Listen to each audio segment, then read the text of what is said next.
परिभाषा with सत्तायाम with विचारणे with निधिलाभे with जाने, अर्थात जैसे परमपिता परमात्मा अनंत है, उसका ज्ञान भी बोलो अनंत है। हाँ, जिसका ज्ञान भी अनंत है। जैसे ज्ञानी से ज्ञान अलग नहीं हो सकता, ठीक उसी प्रकार से परमपिता परमात्मा का ज्ञान परमात्मा से अलग नहीं हो सकता। परमपिता परमात्मा का ज्ञान अनंत है। इसको श्रुति कहा है। श्रुति अर्थात सुन सुन करके हमारे ऋषि मुनि जो सुनाया करते थे और उनको वो श्रवण करते थे, तो उनको सुन सुन करके जो है कंठस्थ कर लिया करते थे। वेद का नाम श्रुति है। मैं निवेदन करता हूं, हमारे बीच में युवा क्रांतिकारी मेरे अनुज भराता कुलदीप विद्यार्थी जी आगे हैं, वे मंच पर आकर के अपना स्थान ग्रहण करेंगे। कुलदीप विद्यार्थी जी, तो हम सब समझेंगे कि वेद ज्ञान सबके लिए है। विद विचारणे, इसमें जो भी कुछ कहा है वो विचार पूर्वक कहा गया है, कोई भी अतिशोक्ति अलंकार नहीं है।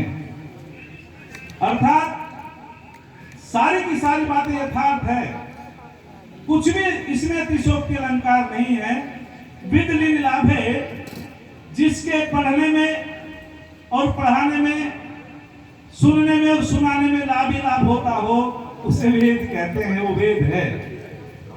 हम सभी को वेदों का अध्ययन करना चाहिए, वेदों का चिंतन करना चाहिए। अंति संतम न जहाति अंति संतम न पश्यति देवस्य पश्य काव्यम न ममार न जीवति, अर्थात उस परमपिता परमात्मा का काव्य दो प्रकार का है। वेदी परमात्मा का ज्ञान क्यों है? उस ईश्वर का काव्य दो प्रकार का है, एक श्रव्य काव्य है, एक दृश्य काव्य है। अर्थात श्रव्य काव्य जिसको हम सुनते हैं और दृश्य काव्य जिसको हम देख रहे हैं। यथा पदम तथा अर्थ है। जब हम पदार्थ की परिभाषा करते हैं, जैसा जैसा परमपिता परमात्मा ने अपने काव्य में दिया है, वैसा वैसा ही जगत में है। जैसा जैसा परमपिता परमात्मा ने अपने काव्य में दिया है, वैसा वैसा ही वे पदार्थ जगत में है, और जैसा जैसा जगत में है, वैसा वैसा काव्य में है। जैसे वेद में कहा है कि सूर्य पृथ्वी से 13 लाख गुना बड़ा है, और वैज्ञानिकों ने अनुसंधान किया तो उन्होंने भी यही बात बताई। अर्थात तो बिल्कुल उसमें कोई अंतर भेद नहीं है। तो जैसा जैसा, और उसका काव्य न ममार न जीवति, अर्थात उसका जो काव्य है, दृश्य श्रव्य, वह कभी कमजोर नहीं होता है, मरता नहीं है। अर्थात परमपिता परमात्मा भी अनंत है, उसका ज्ञान भी अनंत है। तो जो विद जाने, हम इसको ज्ञान पूर्वक प्राप्त कर सकते हैं। जो वेद का पर्यायवाची ही ज्ञान है, वेद को ज्ञान कहा गया है। तो हम सभी चिंतन मंथन करते हुए जो वेदों का अध्ययन करता है, जिसका वेदानुकूल जीवन होता है, वो मानव की श्रेणी में है। पूछा गया मनुष्य किसे कहते हैं? एक बार एक शिष्य ने अपने गुरु से पूछा, मानव की क्या परिभाषा है, जीवन की क्या परिभाषा है? तो उन्होंने उत्तर दिया ऋषि ने कि जिसने जीवन प्राणों को धारण कर रखा है, जीवन है।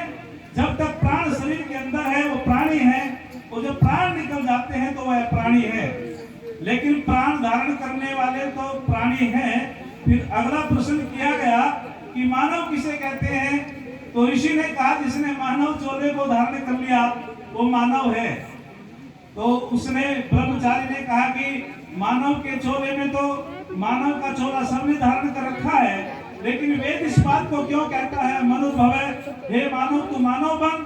तो जब ऋषि ने बात समझाई कि केवल मानव के चोले को धारण करके, केवल मानव के चोले को धारण करके मनुष्य नहीं बनता, मानव के चोले को धारण करने से मानव नहीं होता। अर्थात मत्वा कर्मणि सिद्ध्यति इति मनुष्य है। अर्थात जो मनन पूर्वक कार्य करता है, चिंतन पूर्वक कार्य करता है, धर्मानुकूल कार्य करता है, वो मानव है। अन्यथा इस मानव चोले में राक्षस भी है, इस मानव चोले में असुर भी है।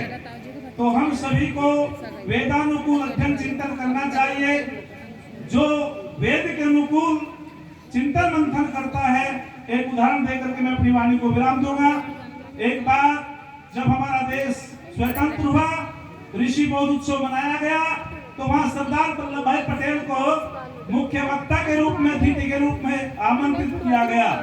तो वहां दिल्ली के अंदर उन्होंने बिना भूमिका के एक बात कही थी कि हमारी सरकार ने बड़ी बड़ी सड़कों की योजनाएं बनाई हैं, हमारी सरकार ने अस्पतालों की योजनाएं बनाई हैं, हमारी सरकार ने गन्ने की प्रजातियां, हमारी सरकार ने गेहूं की प्रजातियां, इनकी योजनाएं बनाई हैं।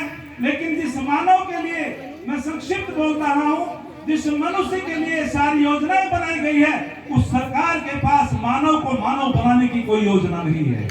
ये सरदार वल्लभ भाई पटेल ने कही थी। यदि मानव को मानव बनाने की योजना है तो वो वेदों में है, मानव को मानव बनाने की योजना है तो आर्य समाज के पास है, मानव को मानव बनाने की योजना है तो वो गुरुकुलों में है। तो हम सभी को मानव बनने के लिए एक क्षण कह करके मैं अपनी वाणी को विराम दूंगा। अपने जीवन को ठीक प्रकार से जीना चाहिए। ये परमात्मा ने जो जीवन दिया है, हर प्राणी अपनी मर्यादाओं का पालन कर रहे हैं। आहार निद्रा भय मैथुनम च, अर्थात 4 काम तो पशु भी करते हैं, भोजन पशु भी करते हैं, मनुष्य भी करते हैं, भय पशुओं को भी लगता है, मानव को भी लगता है, संतान पैदा पशु भी करता है और ये मनुष्य भी करता है। लेकिन फिर विशेषताएं क्या है? तेषाम अधिको विशेषो धर्मेण हीना पशु भी समाना, जाने हीना पशु भी समाना। अर्थात जब धर्म से हम गिर जाते हैं, ज्ञान से गिर जाते हैं, तो पशु से भी नीचे हो जाते हैं। तो अधिक ना बोलते हुए हम सभी की विशेषता धर्म और ज्ञान से ही है। वही मानव कहलाता है जो धार्मिक होता है। मेरा धर्म से मतलब हिंदू या जैन सिख से नहीं। जैसे अग्नि का धर्म जलाना है और वायु का धर्म गति प्रदान करना है, ऐसे मानव का धर्म दया प्रदान करना है। जिसके अंदर दया है वो मानव की कोटि में होता है। तो किसी ने पूछा था जिंदगी क्या है, तो जिंदगी के विषय में बहुत सुंदर कहा। कोयल से पूछा तो कोयल ने कहा जिंदगी तो राग सी है, संगीत है जिंदगी तो कोयल को राग सी, कोयल को राग सी, भंवरे को पराग सी, पतंगे को चिराग सी लगती है जिंदगी। कोयल को राग सी, भंवरे को पराग सी, पतंगे को चिराग सी लगती है जिंदगी। और चिड़िया को चहक सी, तितली को महक सी, मधुमक्खी को शहद सी लगती है जिंदगी। और फिर आगे कहा पपिया को कविता सी, मछली को सरिता सी, सूर्य को सविता सी लगती है जिंदगी। चकोर को शशि सी, पुष्प को हंसी सी और मनुष्य को फंसी सी लगती है जिंदगी। मनुष्य को फंसी सी लगती है जिंदगी। तो वेद कहता है कि जो समाज का कार्य करता है, देश का कार्य करता है, वो कोई भी हो सकता है, वो माननीय होता है, पूजनीय होता है। तो वेद में कहीं भी ऐसी कोई अंतर की बात नहीं है। जो भी सामाजिक व्यक्ति है, राष्ट्र की उन्नति करना चाहता है, उसका वेद और आर्य समाज सम्मान करता है। तो मैं तो प्रधान जी से निवेदन करता हूं कि हमारा आचार्य के नाते आपके ऊपर बहुत आशीर्वाद है।